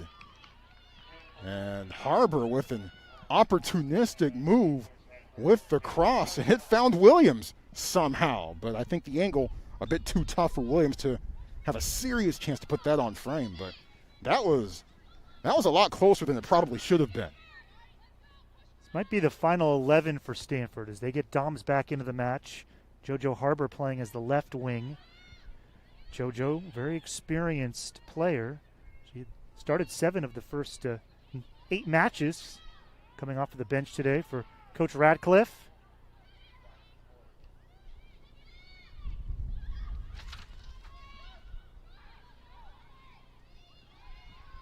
Offside. Coach Radcliffe graduated from UCLA. I remember I asked him a few years ago about his timing just wasn't right in terms of professional soccer. Major League Soccer was founded and formed and had their first year in 1996. He graduated just a couple years before that. His college coach, Siggy Schmidt, one of the all-time greats. Doms. Williams towards the touchline. And it's swept away again by this Oregon back line. Curran. Yeah, tough pass to try to squeeze through, but Curran able to take advantage. Sayer.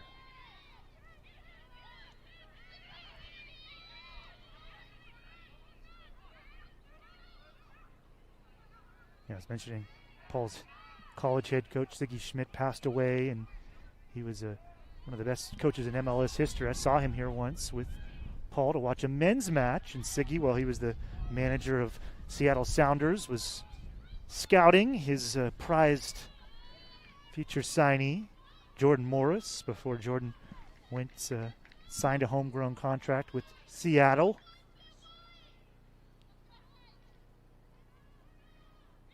That was a handball.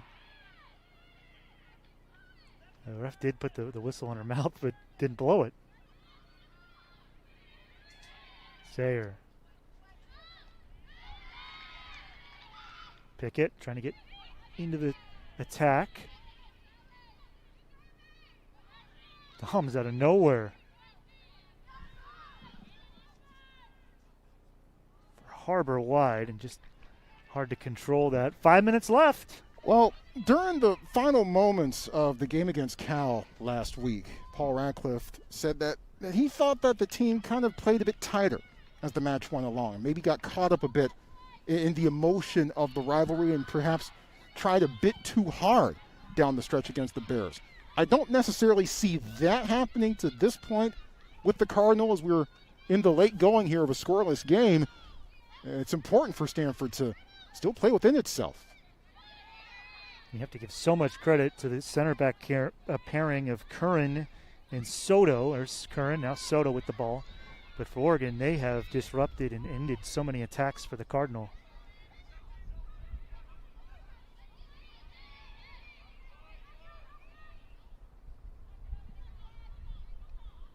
Wide.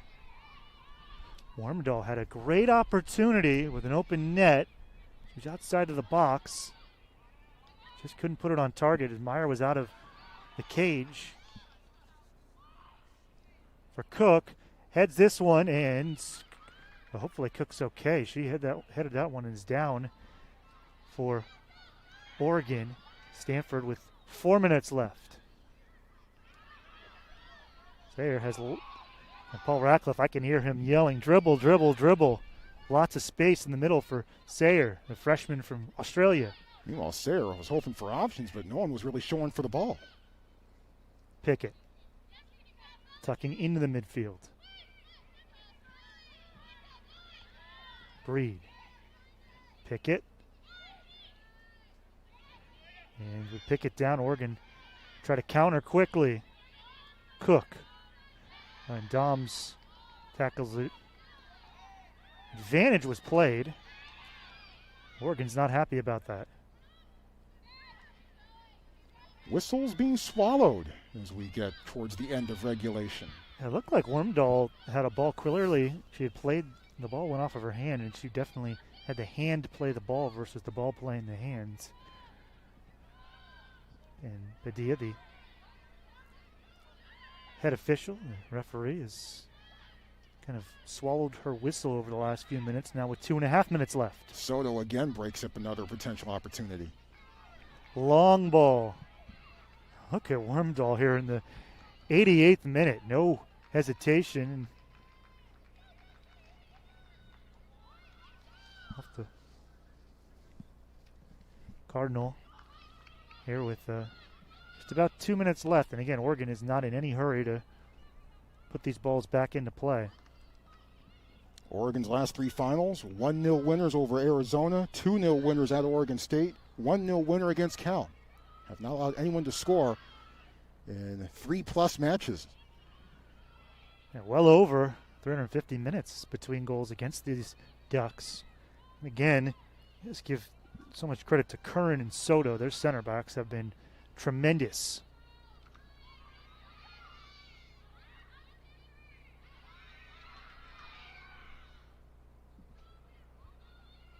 Palmer. She whipped one off of the post from a right back position in the first half. Ducks have had chances. Myers had to make a big save. A couple balls cleared off the line towards the middle.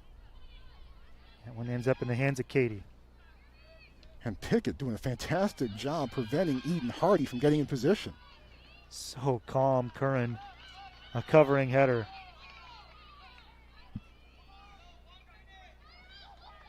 Coach Ratcliffe, if you just hear him yell out 1 minute. Miscommunication on the throw-in.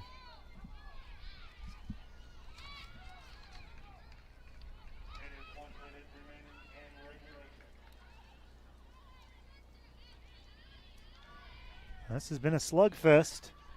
Shots are actually just 11-10 in favor of Stanford. On target, 7-2 in favor of the Cardinal, but the best chances in this match have gone the way of the Ducks. Might have one last chance here with 40 seconds left. Nope.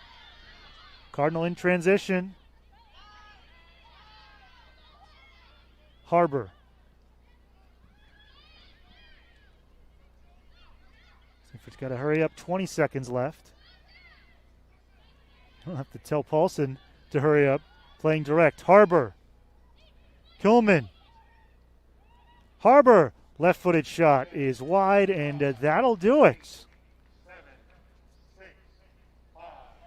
For regulation.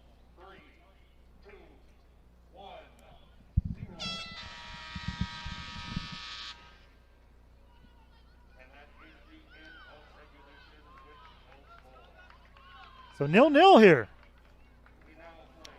Might need up to 20 more minutes to decide this one, with 2 overtime periods, 10 minutes each, but we do go into a golden goal situation if somebody scores before those 2 overtime periods elapse. That's it. They win.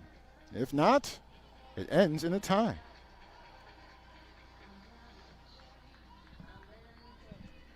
Five-minute break here. And we'll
Something to keep in mind here.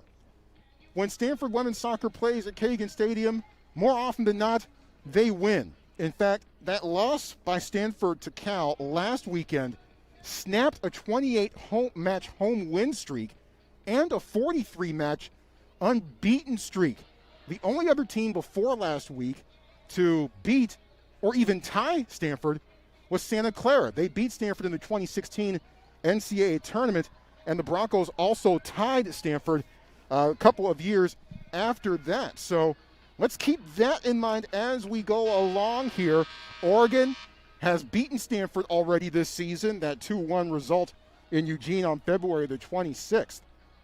Yeah, I do remember that match in 2016. It was about the most horrific minute in the history of Stanford soccer. I mean, Andy Sullivan gets hurt, and then a crazy goal from Santa Clara, and Stanford was out of the NCAA tournament. It took just a couple of just unfortunate, crazy events to happen for Stanford to lose that match.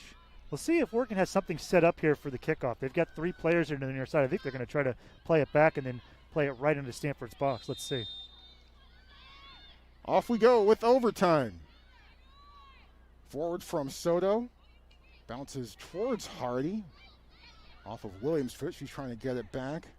Sophia Venus has been very active for Oregon in the midfield. Stopping on a dime. But you can't shut down Kiki Pickett. Doms with the Cardinal going the other way. Down the far side. And hanging on to it. Soto recovering. Cardinal still with it. Paulson centers, and Samantha Williams right there. But Leah Freeman once again on the spot. That was tremendous to not just getting the ball, but any type of rebound, any type of not sure-handedness, and Williams was right there. So that's a career-high 8th save for the youngster. This is the first time the Cardinal have gone to overtime this year. Meanwhile, overtime is not foreign territory for the Ducks, as they went to overtime against Sacramento State and Arizona State and got the draw on both of those occasions.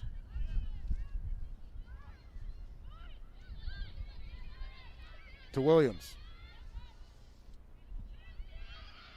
Williams, back post, overshoots Harbor.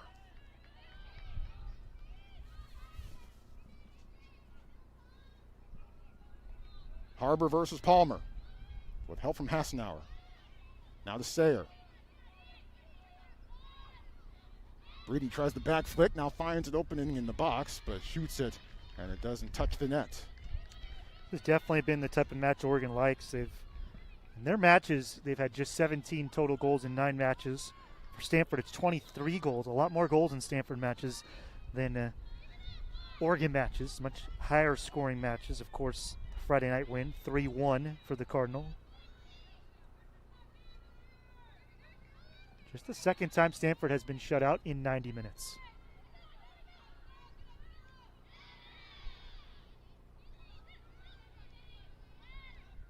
Back to Coran. Coleman with other ideas. Coleman.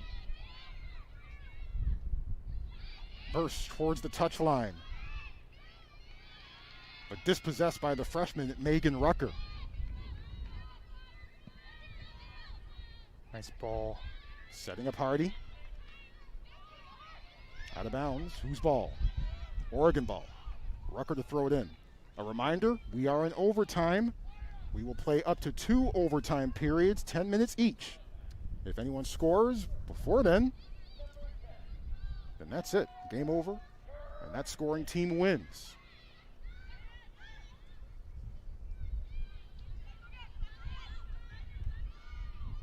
Rucker, the left foot towards the top of the 18. Balls to Wormdahl. Wormdahl shoots! Wide of the net. Wormdahl has had some big-time looks, but hasn't been able to connect. Yeah, I don't think the ball settled for her, but she had an entire open net. And if you're Meyer, you're trying to defend. That was about 10 yards out straight away. Your goalie's kind of at the mercy of the shooter. And for Wormdahl, I just think that ball hopped up on her just a little bit. Meanwhile, Stanford says, whew, as the Cardinal live to see more minutes. Cook pressuring. Sayer beats one. Tried to squeeze it towards Coleman, but found Chai Cortez instead.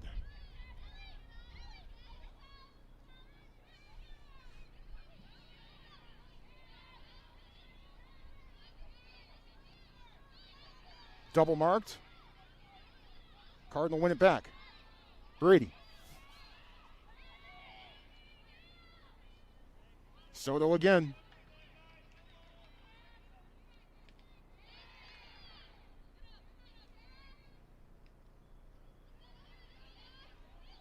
Sarah Paulson chasing it down. Out of bounds. Stanford throw in.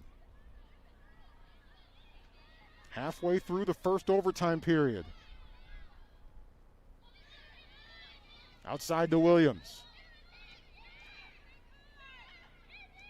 Williams to the touch line. The center to Coleman. Hard off her foot and too hard. Freeman able to cover it. Just couldn't get the right touch on that first touch. Hurting the Cardinal there. Savannah had a chance there. Williams is just so dynamic. Running right at the defender.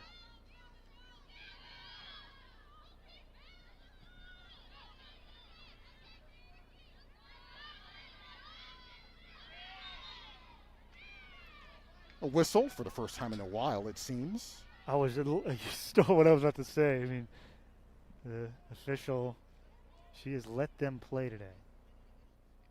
Certainly in the last 10 minutes of regulation. Jimmy Padilla. Just the 16th foul of the match.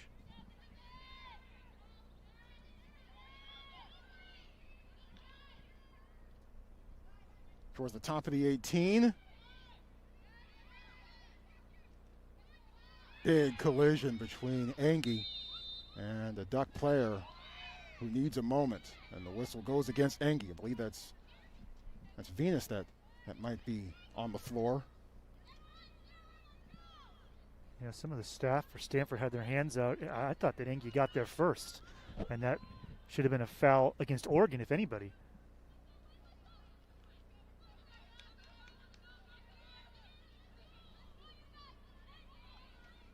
Freeman helping Venus back to her feet.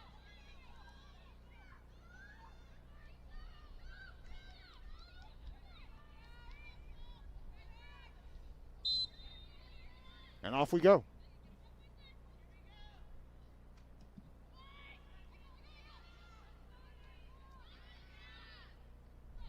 The flick from Doms. Curran from Ewa Beach, Hawaii. A few players from the Aloha State on this Duck roster, recruited mostly by Manny Martins, Oregon assistant.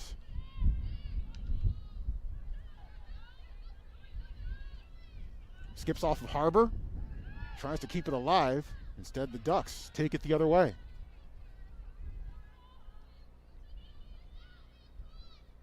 To Cook at her foot, but no one there in the corner. Curran from Ewa Beach, Hawaii. True Didasco from Honolulu. Chai Cortez from Kahului, Hawaii. If you've flown into Maui, you've been to Kahului. That's where the airport is. Venus comes off, and True Didasco, we just mentioned her, back in the match. You think when Coach Abel says, who wants to go to Hawaii, Manny just said first, yeah, I'll go. I got it. I got this.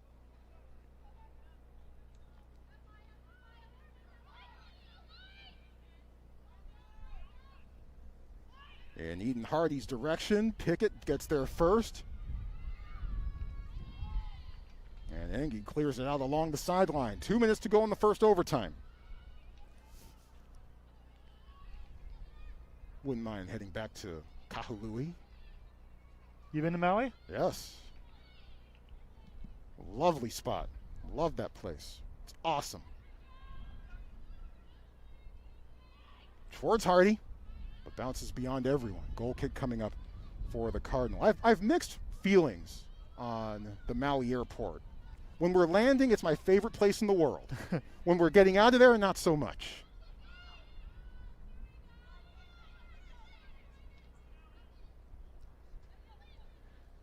I've been to the Honolulu and Kauai airports. Honolulu airport's pretty crazy. I mean, it's half inside, half outside. Yeah.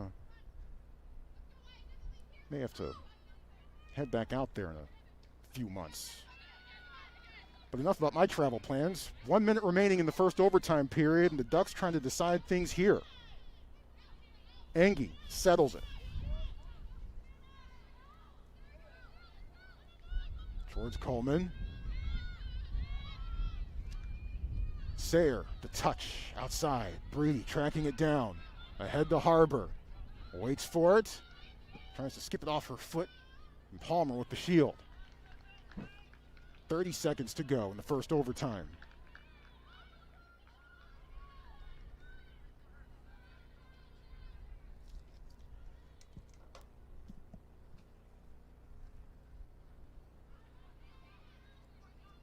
Falls to Sayre.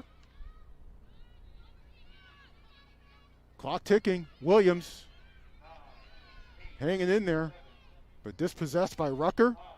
Sayre, will she let fly? She does, and it's over the top and out of the park and off to the second overtime period we go. Still scoreless between Stanford and Oregon as the Cardinal and the Ducks are trying to find a way through. We'll return to Kagan Stadium for the second overtime in just a moment.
Welcome back. Final 10 minutes of action. First 100 minutes scoreless. If you've stuck with us for the first 100 minutes, sure, if you're a Stanford fan, you'd love a Stanford goal. If you're an Oregon fan, you'd love an Oregon goal. And if you're a neutral, you'd love to see a goal. Or you're just enjoying the action. There's some terrific goalkeeping, particularly from Leah Freeman, who has had more quantity saves, although Katie Meyer's 2 saves this afternoon have been top shelf. But Freeman really coming through in a big way with a career-high 8 saves for the Ducks and getting a lot of help from her back line as well. Similar situation for Katie Meyer and Stanford. We'll see if Stanford has a little play off of the kickoff. We saw one from the Oregon Ducks. Of course, both teams are not used to kicking the ball off much. Oregon has not given up a goal now in 3+ games, and Stanford very rarely gives up goals. How about this play? Just give the ball to Maya Doms, have her dribble down, out wide, and it's knocked over by Paulson. That was Catherine Paulson. Her and her sister, back in February 2020, did a TED Talk. They were long-term participants in the Tara Vanderveer basketball camp. Now they're participants in the Paul Radcliffe School of Soccer. Well, this is the first time Stanford has gone to double overtime since October 28th, 2018. That was up in Pullman against the Cougs. Cougs and Card battled to a 1-1 tie that day. So 40 matches since Stanford has found itself in a double overtime situation. Both these teams played tough matches on Friday, and it will be 200 minutes for a few of these players. Pac-12 just tests your endurance. Such a tough league to play in because of the schedule, the quality of competition. It's no wonder that Pac-12 had a couple different national championships won by teams in this conference last decade. And I asked Paul Radcliffe a couple weeks ago before the Cal game, last week rather, about having only played 2 matches in 2 weeks. Stanford had its scheduled match against the Washington State Cougars knocked off because of COVID-19 issues with Washington State. Rucker with another fantastic defensive play. But he said, yeah, we would obviously rather play games, but I was really hoping to play both those games up in Washington because we needed to get into a rhythm where we're playing 2 games a weekend, and they weren't able to do that. It is so difficult. And, you don't see Paul Radcliffe come off the bench and argue pretty much ever, and he was not happy with that call. Foul against Doms. Associate head coach Hideki Nakata out there as well. He was hired back in 2014, and Hideki has done a great job here at Stanford. Meanwhile, there's Graham Abel. Just saw him, the head coach for the Oregon Ducks.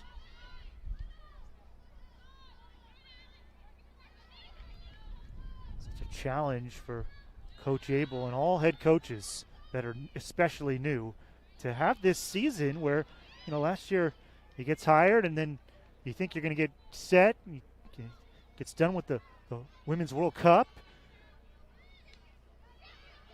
And everything just not the way it should be because of COVID-19. Yeah, Abel hired on December 30th, 2019, but didn't coach a game for the Ducks until February 7th of this year.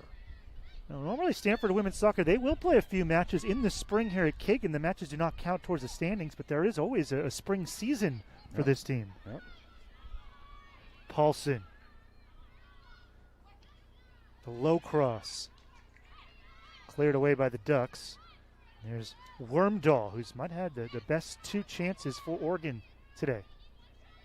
Well, and for a lot of reasons, I'm intrigued to see how coaches handle things, assuming that everything is normal and we have a fall season once again for everyone around women's college soccer next year. You're obviously very much hoping that is the case. Talk to the various coaches here at Stanford, and all of them have their own stories about how this year has been challenging for them. No doubt. Williams, time and space. Can she put it on her right foot? Williams in the box, low and wide. Well, and Soto didn't really give her much of anything. Closed down the angle very quickly, made it very difficult for Williams, who's finally just now getting back up to her feet. But Soto's been terrific. She's been absolutely fantastic throughout much of this match. Talking about the schedule, the men have kind of taken a different tact this year. They're playing 1 weekend game a week. I was talking to Jeremy Gunn about that earlier. That has been an idea in men's soccer to split the season between the fall and spring, and this spring kind of a little test for that. Hasn't been as much talk in the women's game about doing that. Well, yeah, on the men's side, there's certainly been the big push to have split seasons throughout the fall and then have the champion decided after the spring season is completed. And it appears, at last check, the NCAA was heading in that direction, certainly on the men's side. And on the women's side, they were going to wait and see how things turned out and how the men were able to react to that. So that push has been there for the last couple of years. I know Cal head coach Kevin Grimes and I have talked ad nauseum about it seemingly in every one of our conversations. I would assume he's in favor of it? Oh, yes, big time. I think any men's coach, I've talked to Jeremy about it, and I've talked to some other men's coaches, they are all 100% on board with it. Yep. And it makes sense for reasons like this, where especially on the women's side, look, on the men's side, it's a 16 league. Women, it's a 12-team league. Everyone's playing. So you have so many games to get in the compact amount of time. So it makes perhaps even more sense if you're a Pac-12 women's soccer program to take that approach. And the men at UCLA, and it is their one match this week on a Sunday afternoon. And they were up 2-0 on the Bruins last time I checked. They play one midweek match this year. That was against Cal, of course. You don't have to travel for that. Pickett off the head of Kuhlman, and then again, it's Oregon's incredible keeper, Freeman. Curran's all right for a second there. She went down and was kind of holding her leg like she might have been cramping. Well, and Stanford has a relatively short week coming up here with the plane ride involved. Stanford will head to face Arizona coming up on Thursday, or check that on Friday, and then face Arizona State down in Tempe on Easter Sunday. What a story the Sun Devils have been so far this year. You're talking about Arizona, and they play at altitude. The mountain schools, Colorado and Utah, play at altitude as well, which is just another challenge for the Cardinal and everyone in the Pac-12 that has to make those trips. So perhaps that's another consideration that Paul Ratcliffe made when deciding to hold Madison Haley back for, as it turned out, both of Stanford's matches this weekend.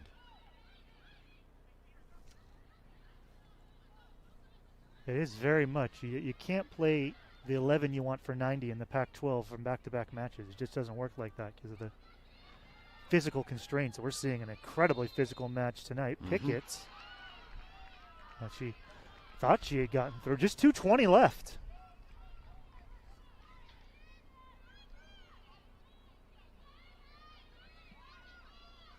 Well, here we go. Stanford has been up to the challenge defensively. We've had high kudos for Oregon in its back line, but Stanford has been able to rise to the task.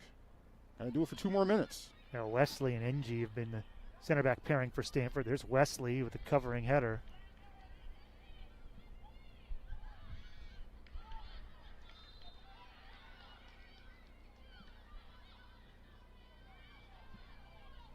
Catherine Paulson coming off the bench today. Started on Friday. There were 3 changes to Paul Ratcliffe's 11. 2 of them freshmen. Doms. Here's one of the changes. Sayer. Great touch. Catherine Paulson. Oh, that ball was handled. But the ball played the hand. The ball was away from the hands. And you look at the Stanford bench, and they are screaming for a penalty. If you know what a handball is, please let me know, because FIFA and everybody cannot decide what exactly a handball entails anymore with under a minute left. But that was very close. The ball hit the hand that was away from the Oregon defender's body. Cardinal, with under a minute left. Headed away. Sayer puts it back in. Headed by Williams. Cook tries to clear. 30 seconds left.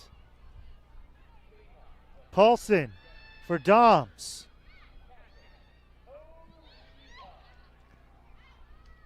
Oregon just trying to clear it and survive. One last attack for Stanford. 15 seconds left. Wide. Catherine Paulson into the middle, headed away. Paulson trying to put it back in the mixer, and that'll do it. A hard-fought, scoreless draw here at Kagan. Well, kind of an even match, and it ends up even. Troy, any final thoughts? Well, number one, that's the first time that Stanford is tied in now 40 matches. As mentioned, October 28th, 2018, up in Pullman against the Washington State Cougars. That the last time that Stanford ended up in a tie, which in itself is a rare occurrence here at Kagan Stadium, because Stanford women's soccer usually comes away victorious. But, you know, if you love defensive soccer, then this was the place to be. And if you love good goalkeeping, this was the place to be as well. Kudos, you tip your cap. Obviously, we're from the Stanford side of things, and Angie and Wesley in particular pick it a typical day at the office for her, and Katie Meyer with a couple of terrific point-blank saves as Oregon had better scoring looks than Stanford did. Not as many, but more quality scoring looks than Stanford did. But those young ladies along the back helping to settle it down, and for Oregon, Croy Soto in particular rising to the task along with Leah Freeman, the freshman, with 9 saves for the Oregon Ducks. But a lot of the things that Paul Radcliffe was looking on working on for this week, transition and finishing, I have a feeling that those things will again be top of mind for the Cardinals as they get prepared and get ready for what should be a tough road trip against the Arizona schools. I mean, Arizona not with the greatest record in the Pac-12 right now, but still with a lot of weapons. And Arizona State arguably has been the story of Pac-12 women's soccer so far this year. So somewhere, in some way, somehow, Stanford, again, lucky that this perhaps doesn't count in the Pac-12 standings as they're able to not have to move down. If this had been a conference match, by the way, that this tie would have moved Stanford down to 3rd place behind UCLA and Arizona State. So fortunately, that not a possibility for the Cardinal. But plenty of things I think for them to work on as we all get ready for the stretch run in the Pac-12 women's soccer season. Yes, Troy mentioned it will be Arizona, 8 o'clock Pacific time on Pac-12 networks. That will be Friday. Sunday, 2 o'clock on the Pac-12 networks. It will be Arizona State. Meanwhile, Oregon becoming the first team to go unbeaten against Stanford twice in the same season since UCLA did it in 2013. Woo! Speaking of UCLA, it will be USC. That'll be a Friday, April 9th on our live stream. And then UCLA, that is always a huge matchup. But in particular this year, it will mean a lot as April 11th.